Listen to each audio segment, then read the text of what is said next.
ঠাকুরগাঁওবাসী সহ গোটা দেশবাসী সর্বস্তরের জনগণকে জানাই ঈদের শুভেচ্ছা।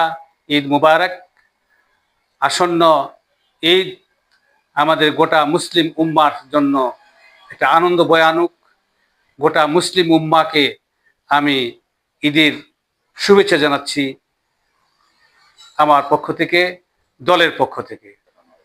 আমি এই ঈদ উপলক্ষে সাবেক ভারপ্রাপ্ত সভাপতি বালিয়াডাঙ্গি উপজেলা বিএনপি, আগামীকাল পবিত্র ঈদুল আজহা, আমি আমার পক্ষ থেকে বালিয়াডাঙ্গাবাসী সহ গোটা দেশবাসীকে ঈদের শুভেচ্ছা জানাচ্ছি।